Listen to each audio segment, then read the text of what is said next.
क्या कानून सिर्फ किताबों में लिखे कुछ नियम हैं या ये वो कहानियां जिन्हें हमारे देश की तकदीर बदल दी। स्वागत है लीगल हिस्ट्री हब पर। हम अक्सर कानून को आज के नजरिए से देखते हैं, लेकिन उसकी जड़ें सदियों पुरानी हैं। चाहे वो सती प्रथा के खिलाफ लड़ी गई हो या वो भारत संविधान के खिलाफ, हम हर उस मोड़ पे एक्सप्लोर करते हैं लॉ और हिस्ट्री को एक साथ। अगर आप यूपीएससी के स्टूडेंट हैं या लॉ के स्टूडेंट हैं या सिर्फ इतिहास और कानून को गहराई से जानना चाहते हैं, तो हमारे लीगल हिस्ट्री हब को सब्सक्राइब करें। यहाँ पे आपको लैंडमार्क जजमेंट का एनालाइज, पुरानी कानून की लीगल हिस्ट्री और वो किस्से जो कानून की किताबों में दबे रह गए हों। मेरे साथ जुड़िए और देखिए भारत की लीगल हिस्ट्री को एक नए नजरिए से। लीगल हिस्ट्री हब को अभी सब्सक्राइब करें, बेल आइकन को जरूर प्रेस करें ताकि कोई भी इंफॉर्मेटिव वीडियो आपसे मिस ना हो। आज हम जानते हैं सती प्रथा की। सती प्रथा क्या थी, कैसे थी? क्या आप जानते हैं भारत में एक ऐसा भी वक्त था जब विधवा महिलाओं को उसके पति के चिता के साथ जिंदा जला देने के लिए मजबूर किया जाता था। और इससे भी ज्यादा हैरानी की बात है, आजादी के 40 साल बाद यानी 1987 में भी भारत में एक ऐसा केस। स्वागत है लीगल हिस्ट्री हब पर। साल था 1811। एक शख्स ने अपनी ही भाभी को अपनी ही आंखों के सामने जलते देखा था। तब से उन्होंने कसम खाई थी कि वो इस भयानक प्रथा को खत्म करके रहेंगे। वो शख्स थे राजा राम मोहन रॉय। लेकिन इस लड़ाई को लड़ना इतना आसान नहीं था, क्योंकि उन्होंने कानून और समाज दोनों से लड़ना था, जैसे कि ब्रिटिश कानून को बदल दिया था। आइए जानते हैं कैसे। सती प्रथा, क्या ये सिर्फ एक सामाजिक बुराई थी? नहीं, सती प्रथा एक पुरानी प्रथा थी। एक विधवा को उसके पति के चिता पर जिंदा जलना पड़ता था। सती शब्द देवी शब्द के नाम से आया था, लेकिन उन्होंने पति के अपमान पर खुद को अग्नि में समर्पित किया था, ना कि पति के मौत के बाद। 510 एडी का ईरानी इंस्क्रिप्शन मध्य प्रदेश का पहला सबूत।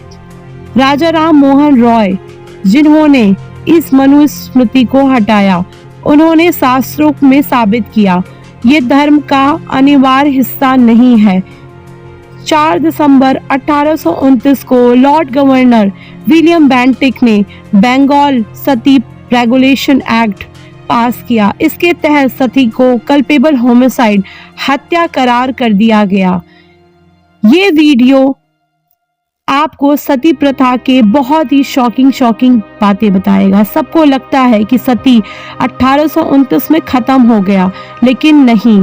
राजस्थान के देवराला गांव में 18 साल की रूप कंवर को उसके पति के चिता पर क्यों बैठाया गया? क्या वो चाहती थी चिता में जलना? नहीं, इस इंसिडेंट ने पूरे देश को हिला के रख दिया। इसके बाद सरकार ने नए कानून, नए प्रावधान बना दिए। The commission of Sati prevention act 1987।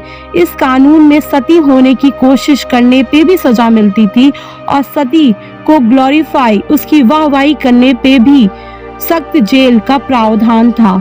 2024 का नया जजमेंट।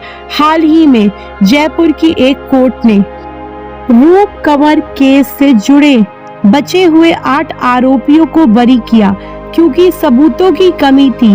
ये दिखाता है कि ऐसे केसेस में जस्टिस मिलना कितना मुश्किल होता है। 2002 में मध्य प्रदेश पन्ना में कुतुबाई का केस। 2006 में छत्तीसगढ़ में एक महिला ने सती होने की कोशिश की थी। आज भी अगर हम सती मंदिर बनाते हैं या सती प्रथा की तारीफ करते हैं, तो वो 1987 एक्ट के तहत अपराध माना जाता है। राजस्थान के सीकर जिले के देवराला गांव में रूप कंवर, जो सिर्फ महज 18 साल की थी और उसकी शादी को मुश्किल से 7-8 महीने हुए थे, उसका पति माल सिंह की बीमारी से मौत हो जाती है। हजारों लोगों के भीड़ के सामने ढोल नगाड़े के बीच रूप कंवर अपने पति की चिता पे बैठा दी जाती है। कहा जाता है कि वो अपने मर्जी से बैठी थी, लेकिन कई रिपोर्ट के मुताबिक ये साबित होता है कि वो नशे की हालत में धुत थी। उसे वहां पे लाया गया था और भीड़ ने उसे भागने नहीं दिया। इस इंसिडेंट ने पूरे देश को हिला के रख दिया था। एक तरफ महिलाओं का अधिकार, वुमेन राइट्स, और एक तरफ ये रूप कन्वर का केस, दूसरी तरफ कुछ लोग इसे धर्म का नाम दे रहे हैं। इस केस ने राजीव गांधी की सरकार को भी हिला के रख दिया था।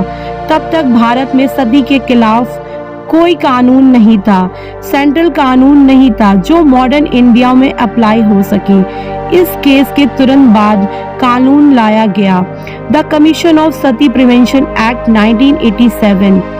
अगर कोई सती प्रथा की तारीफ करता है, उसके लिए चंदा इकट्ठा करता है या मंदिर बनाता है, तो उसे पूरे के पूरे 7 साल की जेल हो सकती है। सती करने में मदद करने वालों को मौत की सजा भी दी जा सकती है। अक्टूबर 2024 में जयपुर के एक विशेष अदालत ने इस केस से जुड़े 8 आरोपियों को बरी कर दिया गया।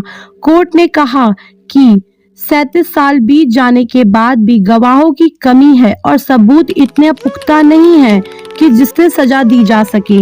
ये दिखाता है कि कैसे हमारा लीगल सिस्टम पुराने केसों में आज भी पीछे रह गया।